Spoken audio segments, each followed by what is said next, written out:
Ini penentuan siapa yang secure tiket MSC. Kalian tahu tim yang Apa tuh? mau pergi terus kayak mau Ditahan, ditahan dari belakang. ditahan. Iya. Enak aja lu gitu Iya.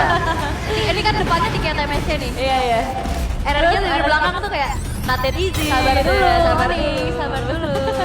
Tapi sebelum masuk ke draft pick, gue pengen ada game 5 jujur. Karena upper bracket dan juga crowd-nya ini wow. Oke, tos dulu. Farid. Kita suka banget game KB 5. kenapa nih KB? Enggak, saya suka game 5. Game 5 Game 7 sekarang juga hayu. Gas. Belum Mas, jangan. Oh, belum, besok Mas. ya, besok Besok, ya? Oh, besok. besok. Besok. Kita kasih 2 kali bahkan sampai hari Minggu kita kasih BO7. Iya, besok 7 loh Best soalnya. of the Ya. Oke, ini masuk ya. Good, Ya, good band, good band. RRQ nge-ban RRQ. Harit di sini. yang Benarit. Mereka Respect ya. sadar ya dengan power dan juga daya dobraknya dari Savero. Itulah pentingnya respect band teman-teman ya. Kenapa Jusin? Maksudnya di game pertama nggak dilirik sama sekali, tapi setelah itu selalu dan sebenarnya itu juga salah satu hero-nya Rin. Rins Dia banget pas- ya sih, Jusin Iya. itu. Respect. Kale ya di first pick sama RRQ. Doi-nya? Ya itu hero yang seenggaknya bukan hero patung buat idol. Dan Iya. gak cuma itu, ini bisa flex lewat direct juga. Ya. Iya, dan juga kayak Doi tadi di sekalinya dilepas sama RRQ juga bukan jadi sebuah masalah yang besar tadi. Ketika dia punya jawaban Selena, kenapa harus overthinkingin si Louis? Kenapa kacang? Why not? Kayak Gio di lama-lama nih. Itu orang kan lewat. Oh, pantesan. Oke. Badang nih, tapi udah mulai di secure. Dan kita tahu ya history Badang di Kiboy. Pasangannya nih seperti apa. Dan Masih. Gak ada ya trauma-traumanya ya. ada. Orang menang barusan Betul. aman aja. Tapi masih mauling nggak? Bisa Tergantung, jadi. biasanya tergantung dari pick-pickan RRQ. Karena dia Lihat dulu second ya. pick juga kan. Ini mau joy lagi kah? Aku merasa apapun yang diambil sama RRQ bakal direct sama Lukas sih. Di 3. Di 3. Karena dari tadi malah Onyx kan yang nutup dari Lukas Utsujin. Atau ya jangan-jangan mereka emang gak ada niatan buat main Lukas, tapi mereka tetap main Lukas ya. Dengan tujuan nanti mereka bakal coba buat matiin Joy dengan Fredrin. Wah, Selena lagi. Itu dia jawaban ya. Selena main early, buka dia nih. vision. Jadi dia nih, Fredrin kah? Makan Fredrin atau Chow justru di sini. Aku malah merasa Fredrin sih paling masuk buat lawan Joy juga kan. Tapi kalau Chow memang jelek sih karena udah show Dia udah show dulu. duluan kan, jadinya kayak Iya. badang Chow itu bisa dimainin flexnya. Oke. Atau mau ambil gold lane-nya dulu sekarang? Bisa buat lu. Bisa, Iya, bisa. Granger, Tapi hari udah nggak ada Granger kayaknya. susah sih sama Joy. Mending Iritel sih lebih Iritel. sekalian ya. Ya mungkin hero yang lebih secure juga kan dan bisa menghindar dari Joy juga. Iya, bisa purify juga kan ini. Kayak penting nih purify di. Karena ada Purify. Nah, tapi Rita tuh ngajir juga kan kalau mau gak sprint. Dan yep, Iritel ya, benar jawabannya. Dan Nah, berarti next questionnya Onyx sadar gak nih kalau misalkan RRQ open banget buat main Kalea dan Beatrix? KB, Ya, Kalia Beatrix. kita tahu lah ini mungkin mostly gak bakal banyak yang bawain Purify. Sekalipun ada Purify pasti bakal di-trigger terus sama Ido kan. Nah, Kayak gimana caranya nanti Beatrix bakal main nempel sama Kaleanya. Atau justru Granger ya di sini dibuang karena tadi pok damage dari tim RRQ lumayan sukses bisa dibilang ketika masuk mid game ya. ya walaupun match up di lane-nya agak susah. Agak susah. Agak Ya, susah, tapi kalau iya, di iya. teamfight dia kalau udah ada tambahan badan di depan, udah ada yang kayak ngumpanin juga kan. Granger mah nyayu. Nah, yuk. Tapi di sini respect band. Ya, karena balik lagi kan Kalea EXP itu RRQ waktu itu mempopulerkan juga. Pertama kali kan Iya, jadi jangan kaget kalau misalkan ini sebenarnya fleksibel pick dari Kalea kan. Kalia EXP ya. Gak rugi-rugi banget juga buat Onyx nge-ban pick dulu di sini. Daripada dia overthinking ini udah Betul. buang aja. Buang aja udah. I am not the only Oke, one bound by obviousnya ya ternyata ya. Obvious, yang baru kita obrolin loh tadi. Kayak dari kita ya ini dari panelis ya teman-teman yang ngerasa kalau misalkan Obviously malah jadi nggak works gitu loh tadi di game yang ketiga. Yap. Atau EXP apa yang potensial untuk megangin Joy? Joy. Iya, ini kan Kalau aku mikirnya kalau misalkan buat EXP ya, mending sisi sekalian kayak ikat aja kalau misalkan emang Joy-nya bandel. Biar nggak bisa kabur. Biar nggak bisa kabur pakai Rhythm of Joy. serimpet Kak Yoyo ya. Iya, tapi ya itu balik lagi dia harus force ke hero tank jungle-nya itu loh. Atau enggak yang cece-cecenya manja gitu loh. Jadi bener-bener mata dia tuh cuma Apa tuh hijau. Mas? Ya udah, Cece badan manja? EXP. Badang Badan manja dia. banget cecenya kan. Manjalita. Berarti romnya soalnya referensinya badangnya buat berarti badang Kiboy pecah ya? Pecah tadi. Tadi barusan Di kalah game kan? yang ketiga kalah dia. Nomor Iya, iya. 100% win rate ya. Apakah RRQ nge-ban Chow di sini atau dia justru see melihat value in me. Itu Fredrin, bener kan? You sure? Karena badangnya bisa di EXP, badangnya bisa damage. ya daripada mau buang satu, mendingan udah matiin kalian jungle-nya Itu aja. dia. Ya Fredrin juga lumayan kuat ya kalau misalkan lawan Joy di early game. Ya, Dan Joy pasti bakal repot banget buat farming nanti. dia juga nggak takut buat ambilin trap Selena. Ya. Ini bakal jadi pick yang harusnya bakal muncul untuk Lutfi sih. Hero badan kah? Langsung coba kah? Hero badan apa Gatot? Hylos. Wah, makan lele pusing. Ya, Hylos sih. Kuda jalan kaki banget Pasti kuda. bonyok ya, cuma pasti Iya. bonyok ya, guarantee. Pasti bonyok. Oke. Tapi bagus buat si Onyx-nya Highland di sini karena Ya, Loi-nya ini kan. Cuma ya balik lagi consideration-nya apakah nanti barangnya tetap bakal jadi tank gitu. Kaja. Ya, exactly Kaja buat menghentikan Joy. Nah, bentar. Efek itu press. Kajanya juga masih flex ini. Iya. Ya mungkin emang terakhir kita ngeliat referensinya di Kairi kan. Iya.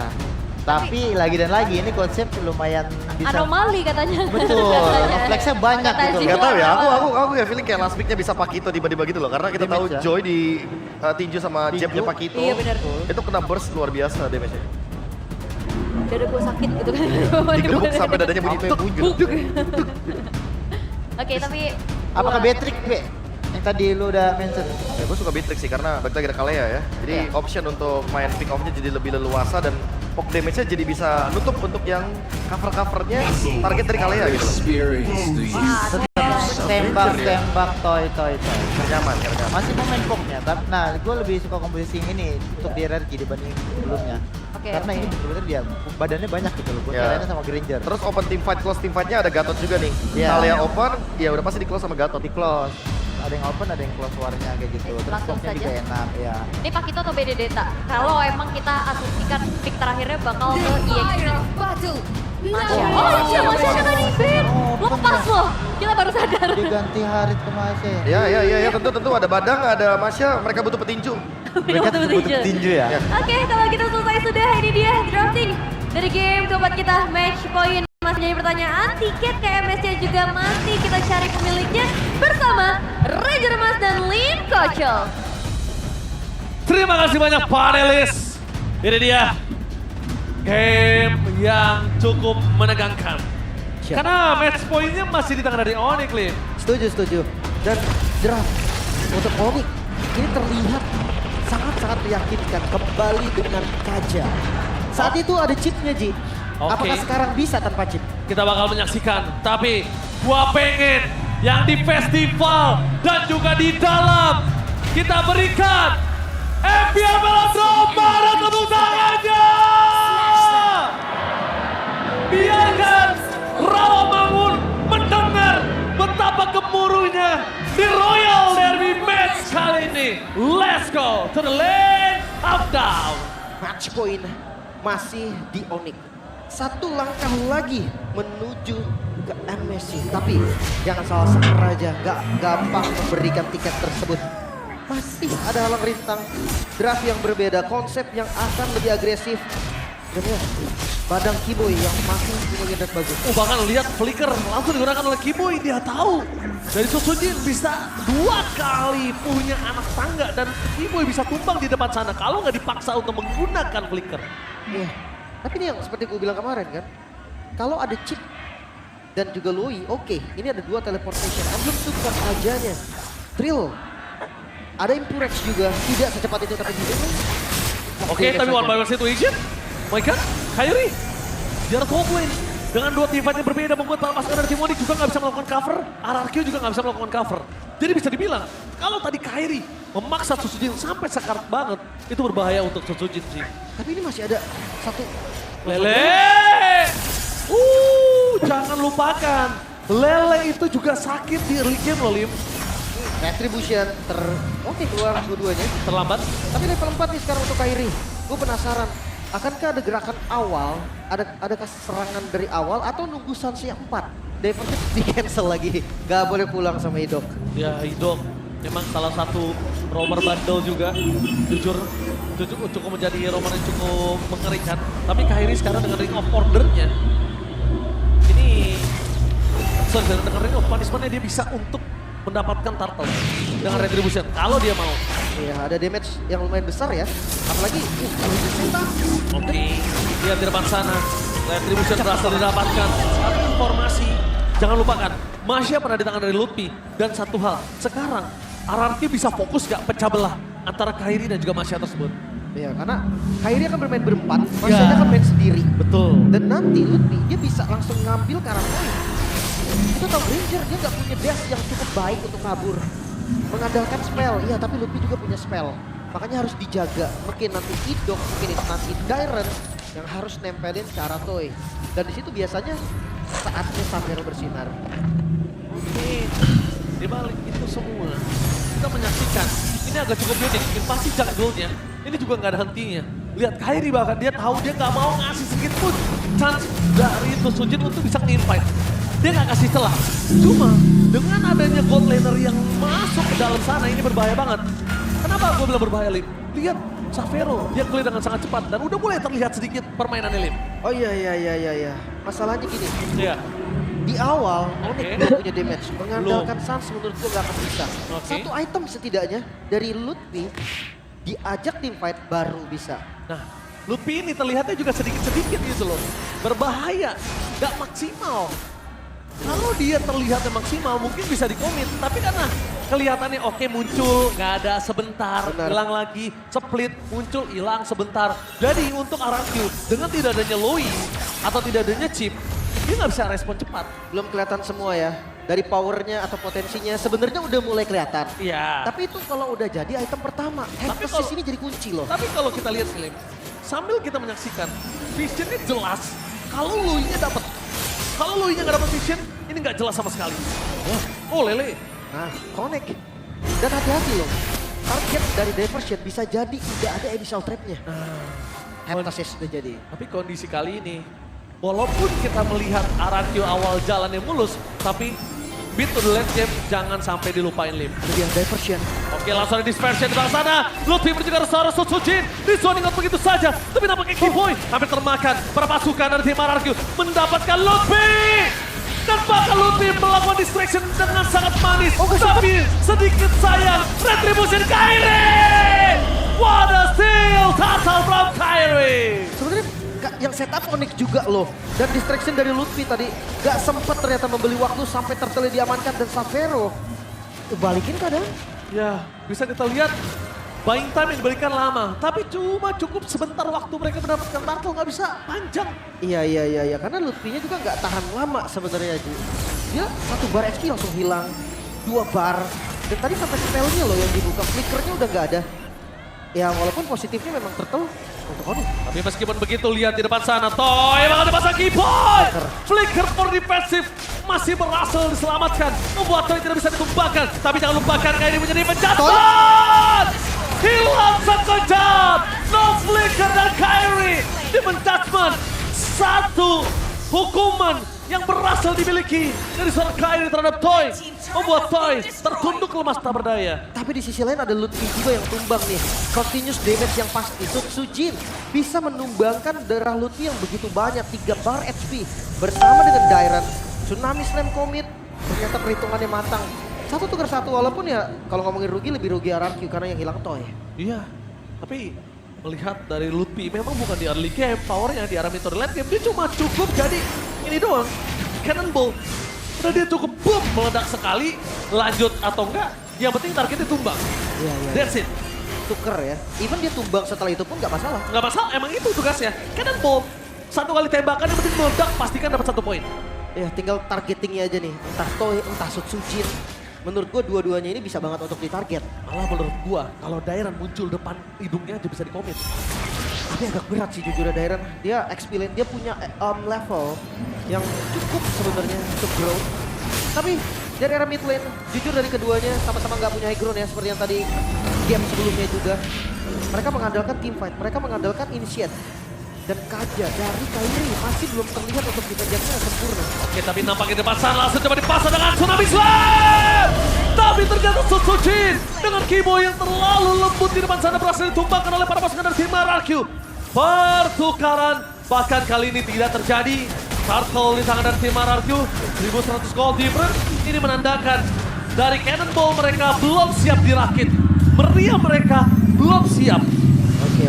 Tapi gini, kalau misalkan masuk di mid game, justru power dari Aranq ini akan lebih menurun. Karena dari Onyx-nya akan meningkat. Damage dari Lutfi yang udah punya item, damage dari Xavero yang udah punya item.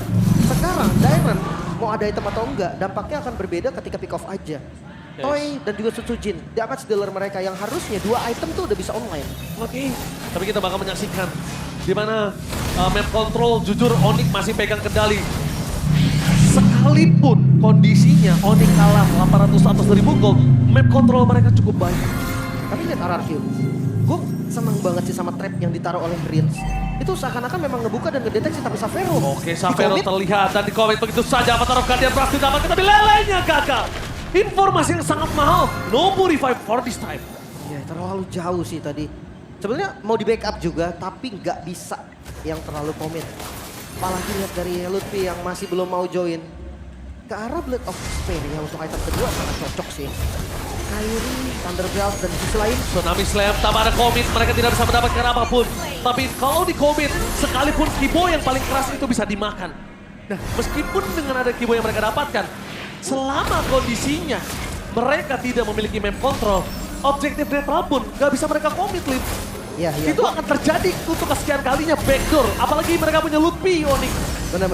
Sementara sekarang lihat Diversion. Surprise! Di depan mata dari Ido untuk membuktikan kalau bukan berarti tidak ada sakti mid, bukan berarti tidak bisa di-defense.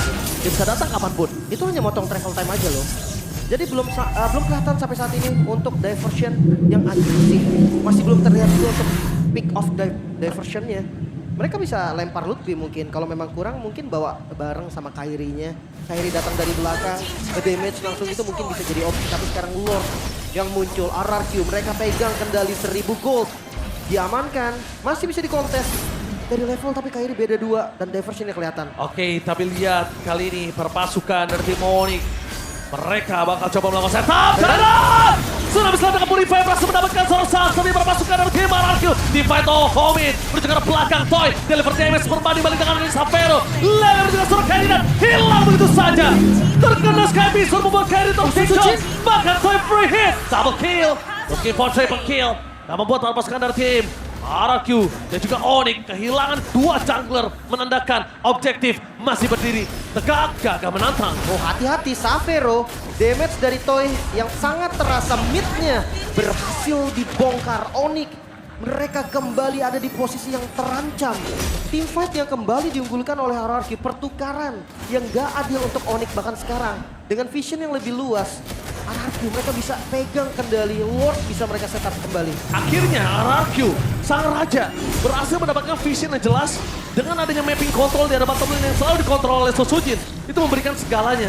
Tapi lihat, di balik sana, dengan adanya informasi yang cukup mahal dan Kiboy terdeteksi. Tertangkap begitu saja instant kill. Membuat pasukan dari tim Onyx memilih harus mundur dapat retribution from Kairi. What a steal from Kai. Dan tapi di depan sana Lutfi tidak akan ada jalan untuk pulang. No, where to run Lutfi. Gak bisa kabur, tapi seenggaknya Lord ini menambah nafas dari Onyx. Pound sesaat lagi 3 member dari Onyx yang tersisa melawan 5 tapi Ring of Punishment plus Retribution. Kembali lagi, ingat di saat zaman Kaja bersinar sebagai roamer, Kaja salah satu roamer yang aktif untuk steal objektif dengan Ring of Punishment-nya. Iya. Kelihatan juga dari Savero. Langsung ada Tsunami Slam. Sayang banget Purify-nya. Tapi nggak masalah. Dengan kondisi mereka yang memiliki Lord itu nggak masalah. Bahkan itu menandakan informasinya kalau Onyx tinggal ngeredam agresivitas mereka. Tapi kalau lu perhatikan dari goldnya, ini malah untung RRQ. 1.500 dari gold keuntungannya sekarang naik jadi 2.200. Dan pertanyaan adalah gimana cara Onyx untuk melakukan push? Gak ada Purify untuk Savero. Artinya Savero bisa menjadi target utama nih. Entah itu Direct, entah itu hidup. Tapi lihat distraction dilakukan apa tampaknya dia. Itu ada di belakang sana dan berhasil menutup jalan para pasukan dari tim Onyx. Dengan ada diversion dan itu dia. Wasat, Tour, and Travel berhasil menyelamatkan Onyx dari gempuran yang mereka miliki. Tapi top mereka lane-nya. lupakan di top lane. RRQ. Minimap tidak terlihat akibat team fight yang cukup besar. Dan dengan adanya Lord di bawah menit 12 dapetin 1 turret base itu mahal harganya. Dan worth it ditukar oleh Savero. Itu dia, apalagi next Lord-nya ada di bawah. Artinya top lane ini akan jadi pressure terus-menerus dari super minion Onyx. Dan ya, goldnya memang masih dipegang Onyx. Mereka harus hati-hati, mereka harus sadar team fight gak bisa diunggulin. Malefic Roar udah jadi. Oh, crossing ternyata. Oke. Gue kira tadi Legend Sword-nya mau dijadiin Blade of Despair. Berarti mereka miskalkulat, mereka kira dengan adanya Holy Defense Lordnya selesai. Tapi kayaknya Lim, ada gap antara minion dan Lord. Jadi minion yang pertama memecahkan Holy Defense, Lord jadi kenanya sedikit doang. Bisa jadi juga. Tapi yang pasti ya satu best startnya hilang. Jangan lupa nih untuk farmnya tadi kejadian anomali. Oh, Tsunami Slam, no volley 1 damage, berhasil mendapatkan satu dengan dapat target Sutsujin. Kalau begitu saja dan Sutsujin berhasil mendapatkan Sapphire. Lele kembali membuat seorang Kairi tertinggal. Tepakan tim Onyx, mereka porak-poranda. Toy mau coba dapetin satu point kill dan double kill. The one last man standing ada di tangan dari Lutfi. Walaupun dia tumbangkan sosok seorang Idok, tapi itu tidak berarti apa-apa. One straight push is real Mau kan? dicoba karena Rico memang dari Lutfi, tapi apakah Lutfi seorang diri mampu untuk melakukan defense? 5 detik lagi untuk minion spawn. Oke, 5 detik lagi minion spawn. Clear minion mereka memiliki sosok seorang Selena. Mampukah diselesaikan? No, mereka harus pulang. Kalau mereka maksa, akan terjadi untuk kedua kalinya. Onyx menggagalkan one straight push. Ya itu dia. Vibes dari final upper bracket memang sedikit berbeda. Kedua tim yang kasih diversion ini. Onyx tiba-tiba hilang dan ini menjadi kesempatan untuk permasukan dari tim Onyx bisa mendapatkan lot yang mereka miliki. Informasi terlihat dengan sangat jelas. Vision yang sangat jelas ketika Toy berada di arah top lane. Tapi Sutsujin mencoba untuk menargetkan seorang Sapphire. Mundur ke arah belakang sementara ditangkap. Dan no way! Sutsujin tershutdown! Sutsujin harus meredam sedikit agresivitas yang dia miliki. Oh no, tiba-tiba dua member dari RRQ harus tumbang. Dan momentum ditarik Onyx. Mereka bisa set up dari Lordnya dan pre-Lord untuk Onyx. Reload. Wow. Wow, ini dia. Vibe upper bracket final. Benar-benar luar biasa. Jadi kita berikan tepuk tangan untuk kedua belah tim. Dua belah tim. RRQ butuh semangat, Onyx juga butuh semangat. Itu dia. Diversion lagi-lagi Sans masih menjadi membuat momentum. Dan RRQ harus lebih sadar dengan itu semua. Mid mulai dibongkar. Lord ada dari atas. Lutfi udah punya damage. Siapapun bisa ditabrak. Toy punya Wind of Nature tapi enggak untuk Sutsujin. Tapi jangan lupakan Sutsujin harus tahan sedikit agresivitas dia. Damage dealer yang sangat besar. Dan bisa dive dan itu dia surprise! So! Gilasan! Dalam kita fokus karena best. Gak boleh apa terjadi. Sapphire mencoba untuk melakukan endgame. Tapi ternyata masih bisa ditutup. Tidak jalan untuk Sapphire. Dia langsung